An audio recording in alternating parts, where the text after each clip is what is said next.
Sino nga ba si Miriam Santiago at bakit nga ba binansagan siya ng Iron Lady? Yan ang ating tatalakayin sa archives natin.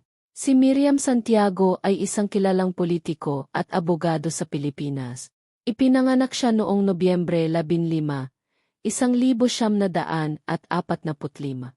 Nagtapos siya ng Bachelor of Arts at Bachelor of Laws mula sa University of the Philippines at kumuha ng Master's degree sa Public Administration at Doctorate in Law mula sa University of Michigan.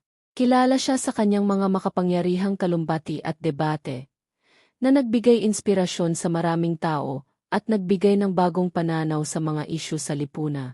Nagtaguyod siya ng isang paaralan ng batas sa kanyang pangalan upang ipagpatuloy ang kanyang advokasya para sa edukasyon at pagsasanay ng mga abogado sa bansa.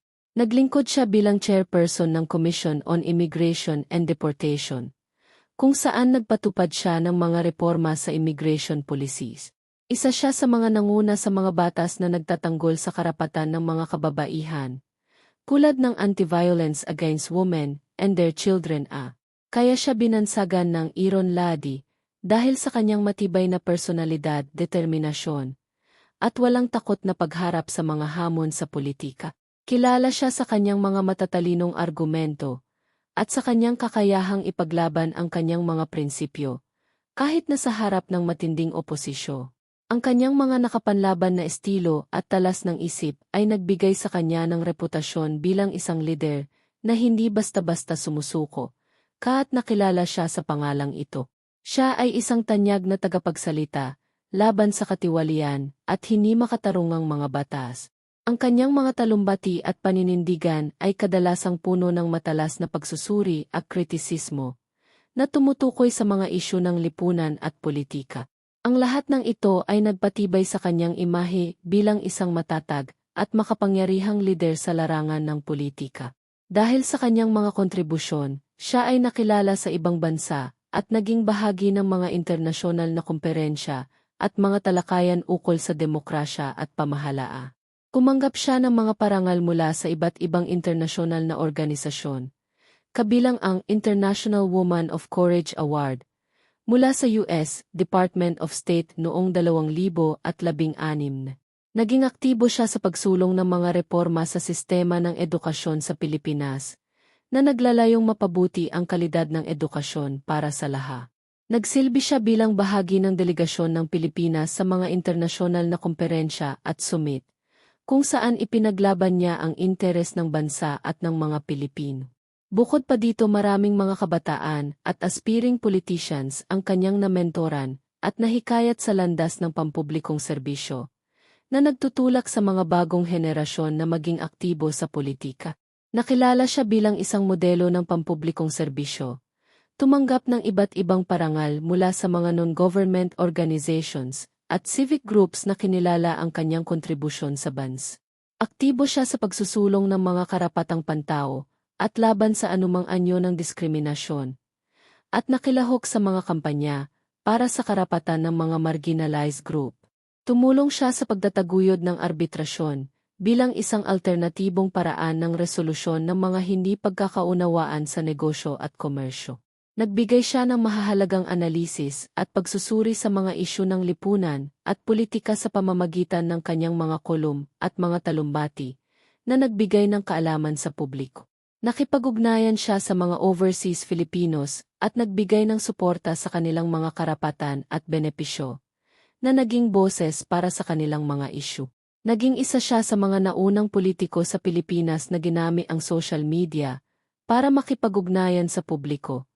Nagbahagi ng kanyang mga pananaw at nagbigay impormasyon sa mga mamamaya. Naging kalihim ng Department of Agrarian Reform, ER, mula 1,975 hanggang 1,976. Aktibo siya sa pagsulong ng mga reforma sa batas, partikular sa mga isyu tulad ng agrarian reform at land distribution. Naging pangunahing tagapagtaguyod si Santiago ng mga batas para sa transparency sa gobyerno, kabilang ang pagkakaroon ng Freedom of Information Act, na layuning bigyang kapangyarihan ang mga mamamayan na makakuha ng impormasyon mula sa mga pampublikong institusyon. Nagbigay siya ng suporta sa mga programa at batas na naglalayong itaguyod ang social justice. Kabilang ang mga reforma para sa mga marginalized na sektor ng lipunan. Ang kanyang kagumpay at liderato ay nagbigay inspirasyon sa mga kababaihan na makilahok sa politika at mga pampublikong serbisyo, na nagtutulak sa mas maraming babae na magsilbing lider sa kanilang mga komunidad. Si Miriam Defensor Santiago ay naglingkod sa maraming mahalagang posisyon sa gobyerno at iba pang mga institusyon. Naglingkod siya bilang senador ng Pilipinas sa 3 magkakaibang termino, 1,900 at 75 bawas 2,000, 200 at 2010 at 2010-2016. Dito, nakilala siya sa kanyang mga batas at mga inisyatibong nagtataguyod ng reforma. Isa siya sa mga pangunahing tagapagtaguyod ng mga batas tulad ng Republic Act no 1962 o Anti-Violence Against Women and Their Children Act. Nakipagtulungan siya sa iba't ibang institusyon upang magbigay ng mga scholarship at oportunidad sa edukasyon sa mga kapuspalad na kabataan. Noong 2011, siya ay nahalal bilang judge sa ICC, kung saan siya naging bahagi ng mga kaso ukol sa internasyonal na krime. Madalas siyang imbitahan bilang tagapagsalita sa mga seminar at forum, kung saan ibinabahagi niya ang kanyang kaalaman at pananaw sa mga isyu ng lipunan at pamahalaan. Kumangga siya ng maraming parangal at pagkilala sa kanyang mga nagawa, kabilang ang pagkilala sa kanya bilang isang Global Leader for Tomorrow ng World Economic Forum. Naging boses siya sa mga internasyonal na forum na nagtataguyod ng mga karapatan ng mga kababaihan, kapayapaan, at mga isyu ng pandaigdigang seguridad.